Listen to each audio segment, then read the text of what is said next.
నగరి మాజీ మంత్రి రోజా ముందుకు వస్తూ ఉన్నారు. సో ప్రజలు పెద్ద ఎత్తున ముందుకొచ్చి స్వచ్ఛందంగా వాళ్ళ మనోభిష్టాన్ని తెలియజేసే ప్రయత్నం చేస్తున్నారు. నిజంగా ఈరోజు పార్టీలో ఉన్న వాళ్ళని, అంటే వివిధ పార్టీల్లో ఉన్న వాళ్ళని కూడా అడగాల్సిన సిచ్యువేషన్. సో మీ పిల్లలు డాక్టర్లు అవ్వద్దా, వైద్య విద్య రావద్దా అని అడిగితే వాళ్ళ సమాధానం ఏంటో ప్రత్యేకంగా చెప్పనక్కర్లేదు. మరి ఇలాంటి కార్యక్రమాన్ని వ్యతిరేకిస్తూ తీసుకున్న ప్రభుత్వ నిర్ణయాన్ని ఏ రకంగా గర్హిస్తూ ఉన్నారో రాష్ట్ర వ్యాప్తంగా ముందు కదులుతున్న ప్రజల విజువల్స్ మనకు కనిపిస్తున్నాయి. ఉదయం నుంచి కూడా 175 నియోజకవర్గాల్లో కూడా ప్రజలు ముందుకొచ్చి ప్రైవేట్ పరం చేయొద్దు, వైద్య విద్యను పేదలకు అందేలా చేయాలి అంటూ కూడా ప్రజలు పెద్ద ఎత్తున ముందుకు వస్తూ ఉన్నారు. రైట్, తుని దాడిశెట్టి రాజా ఆధ్వర్యంలో ప్రజలు పెద్ద ఎత్తున ముందుకు కదులుతున్న దృశ్యాలు. ఇప్పటికైనా ప్రభుత్వం తమ నిర్ణయం మార్చుకోవాలి అంటూ ప్రజలు, ప్రజా సంఘాలు, మేధా వర్గాలు, విద్యార్థులు, వాళ్ళ తల్లిదండ్రులు అందరూ కూడా ముందుకు వస్తున్నారు. మరోవైపు నగరిలో చూస్తున్నాం మనం. సో మాజీ మంత్రి రోజా ఆధ్వర్యంలో ఎంత పెద్ద ఎత్తున ప్రజలు ముందుకు వస్తున్నారు. సో ప్రభుత్వం తీసుకుంటున్న ఈ నిర్ణయాన్ని ఏ రకంగా వ్యతిరేకిస్తున్నారు, ప్రభుత్వానికి వినపడేలా ఏ రకంగా గర్జిస్తున్నారు అనేది మనకి విజువల్స్లో కనిపిస్తోంది.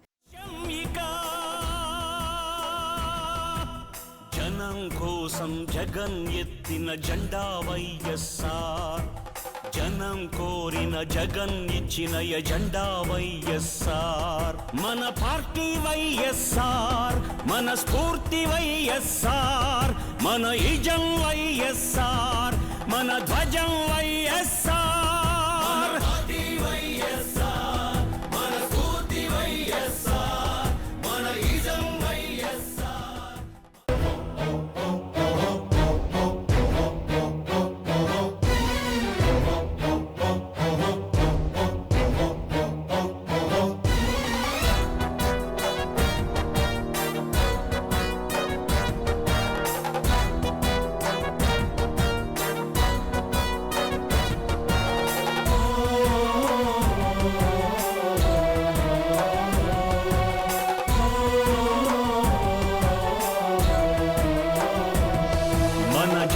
కీర్తి ప్రపంచాగ్రగామియే మన కోరిక, అప్పుడే రాజన్న మళ్ళీ పుట్టిన రోజుక.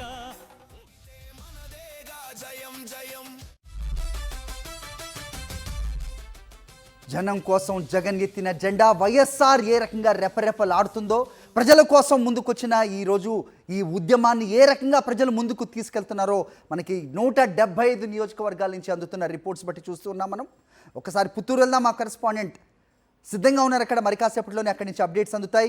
మాజీ మంత్రి రోజా కోటి గళాల గర్జనను ప్రభుత్వానికి వినపడేలా ప్రజలతో పాటు ముందుకు కదులుతున్న దృశ్యాలు ఒకవైపు చూస్తున్నాం మనం. మరోవైపు తునిలో నియోజకవర్గ ఇన్ఛార్జ్ దాడిశెట్టి రాజా ఆధ్వర్యంలో పార్టీ కార్యకర్తలు, ప్రజలు, విద్యార్థులు, వాళ్ళ తల్లిదండ్రులు, ప్రజా సంఘాలు, మేధావులు అందరూ కూడా ర్యాలీలో పాల్గొంటున్నారు. పార్టీలకు అతీతంగా, వర్గాలకు అతీతంగా అందరూ కూడా ఒప్పుకుని తీరాల్సిన వైఎస్ఆర్ పార్టీ, అలాగే వైఎస్ జగన్మోహన్ రెడ్డి తీసుకున్న నిర్ణయాన్ని మద్దతు పలుకుతూ ప్రస్తుతంగా ప్రభుత్వ నిర్ణయాన్ని వ్యతిరేకిస్తూ ఈ ర్యాలీకి సంఘీభావాన్ని ప్రకటిస్తూ ఉన్నారు.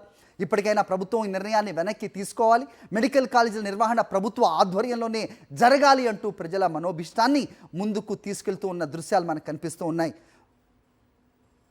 ప్రభుత్వ రంగంలోనే కొత్త మెడికల్ కాలేజీలు నిర్వహించాలనే డిమాండ్తో చంద్రబాబు సర్కార్పై రాష్ట్ర వ్యాప్తంగా కూడా వైఎస్ఆర్సీపీ సమర భేరీ మోగిస్తోంది.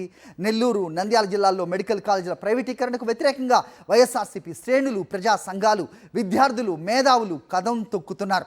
చూస్తున్నాం, అటు కర్నూలు, ఇటు పుత్తూరు, తుని, అలాగే జిల్లాల వారీగా 175 నియోజకవర్గాల్లోని విద్యార్థులు, వారి తల్లిదండ్రులు ఈ ర్యాలీకి మద్దతు తెలుపుతూ ఉన్నారు. ప్రజా ఉద్యమానికి మేము కూడా తోడంటూ కూడా ముందుకు కదులుతూ ఉన్నారు. సో కడపలోని దృశ్యాలు ఒక బాక్స్లో మనకు కనిపిస్తూ ఉన్నాయి. కర్నూలు, ఇటు తుని, మరోవైపు పుత్తూరు మాజీ మంత్రి రోజా ఆధ్వర్యంలో ముందుకు కదులుతున్న దృశ్యాలు మనకు కనిపిస్తున్నాయి. ఇంతకుముందే మనం చూసాం గుంటూరులో ఏ రకంగా అంబటి రాంబాబుని పోలీసులు దౌర్జన్యం చేసి ఆయన్ని అడ్డుకునే ప్రయత్నం చేస్తున్నారు. మరోవైపు ఇటు తాడిపత్రిలో పెద్దారెడ్డిని హౌస్ అరెస్ట్ చేసే ప్రయత్నాలు చేస్తున్నారు. ఎక్కడికక్కడ అడ్డుకునే చేస్తున్న ప్రయత్నాలని ఎదుర్కొంటూ ఈ ర్యాలీని ఎవరు ఆపలేరంటూ ప్రజలు ముందుకు కదులుతున్న దృశ్యాలు మనం చూస్తున్నాం. తునిలోని దృశ్యాలు కనబడుతున్నాయి ఒక బాక్స్లో. మరోవైపు కర్నూలు, మరోవైపు కడప, పుత్తూరులోని విజువల్స్ మనం స్క్రీన్ పైన చూడొచ్చు.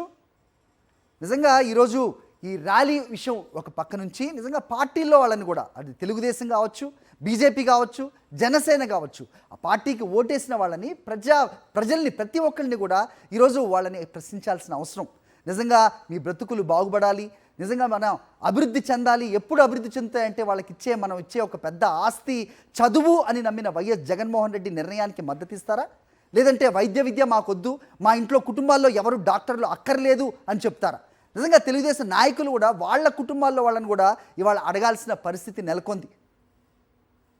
అదే ఉద్దేశంతో వైఎస్ఆర్సీపీ గత నెల 10వ తారీఖు నుంచి రచ్చబండ కార్యక్రమాన్ని నిర్వహిస్తూ వస్తోంది. ప్రజలకి అవగాహన కల్పిస్తోంది. వాళ్ళ బ్రతుకులు బాగుపడాలంటే నిజంగా ఏ ఆస్తి ఇవ్వనక్కర్లేదు, వాళ్ళకి చదువుని దగ్గరికి చేస్తే వాళ్ళ తరతరాలు బాగుపడతాయని తీసుకున్న వైఎస్ జగన్మోహన్ రెడ్డి నిర్ణయాన్ని ప్రజలకి తెలియచేసే ప్రయత్నాలు చేసింది. సో దాని పర్యవసానమే ఈరోజు చూస్తూ ఉన్నాం మనం. వేలాదిగా లక్షలాదిగా 175 నియోజకవర్గాల్లో ప్రజలు, విద్యార్థుల తల్లిదండ్రులు, మేధావులు, ప్రజా సంఘాలు, పార్టీలు కూడా ఈరోజు ఆ ర్యాలీలో ఖచ్చితంగా తెలుగుదేశంకి పార్టీకి ఓటేసిన ఓటర్లు ఉంటారు, వాళ్ళ పిల్లలు ఉంటారు. ఈ ఉద్యమానికి మద్దతు పలుకుతూ ప్రభుత్వానికి వినపడేలా, చంద్రబాబు నాయుడు చెవికి గట్టిగా వినపడేలా చేస్తున్న ఈ గర్జన కార్యక్రమం తాలూకు విజువల్స్ మనం కనిపిస్తున్నాయి. కర్నూలు, మరోవైపు కడప, గుంటూరు, పుత్తూరు తాలూకు విజువల్స్ మనం చూస్తున్నాం. ఉదయం నుంచి కూడా వివిధ ప్రాంతాల్లోని ర్యాలీలు ఏ రకంగా ముందుకు వెళ్తున్నాయి కనిపిస్తోంది. బ్రేక్ ముందు మనం చూసాం గుంటూరులో అంబటి రాంబాబుపై పోలీసులు చేసిన దౌర్జన్యాన్ని చూసాం. తాడిపత్రిలో జేసీ వర్గీయులు దీన్ని అడ్డుకోవడానికి పెద్దారెడ్డిని హౌస్ అరెస్ట్కే పరిమితం చేసిన దృశ్యాలు మనకు కనిపించాయి. చాలా చోట్ల దీన్ని అడ్డుకునే ప్రయత్నం, రోప్ పార్టీల్ని పోలీసులు ముందుంచి ర్యాలీని అడ్డుకునే ప్రయత్నం చేస్తున్నాయి. కానీ ఇది ఒక ప్రజా ప్రయోజన ఉద్యమం అనేది మర్చిపోతున్నాయి. ఇది ఒక పార్టీ ఉద్యమం కాదు, రైట్? సో ఈ ఉద్యమాన్ని ముందుకు తీసుకెళ్తుంది వైఎస్ఆర్సీపీ కావచ్చు, కానీ ఉన్న ప్రతి పార్టీలోని ఓటర్లు అవ్వచ్చు, వాళ్ళ పిల్లలు అవ్వచ్చు, దీనికి మద్దతు పలుకుతూనే ఉన్నారు. వాళ్ళు రోడ్లపైకి ఈరోజు రాకపోయినప్పటికీ ఈ ఉద్యమాన్ని కళ్ళారా చూస్తూనే ఉంటారు. ఎందుకంటే ప్రతి ఇంట్లో కూడా విద్యార్థులు ఉంటారు, ప్రతి పేద కుటుంబంలో వాళ్ళు కూడా తమ పెద్ద చదువులు చదివించాలి తమ పిల్లల్ని అనే ఎన్నో కలలు కంటూ ఉంటారు. సో అలాంటి ఒక ఉన్నత చదువుల్ని విద్యార్థులకు దూరం చేస్తూ, పేదలకు దూరం చేస్తూ తమ బినామీలకు కట్టబెట్టే ప్రయోజనం చేకూర్చేలా తీసుకుంటున్న ప్రస్తుత ప్రభుత్వ నిర్ణయాలని గర్హిస్తూ ఉన్న సిచ్యువేషన్ మనకి ఖచ్చితంగా తెలుస్తోంది.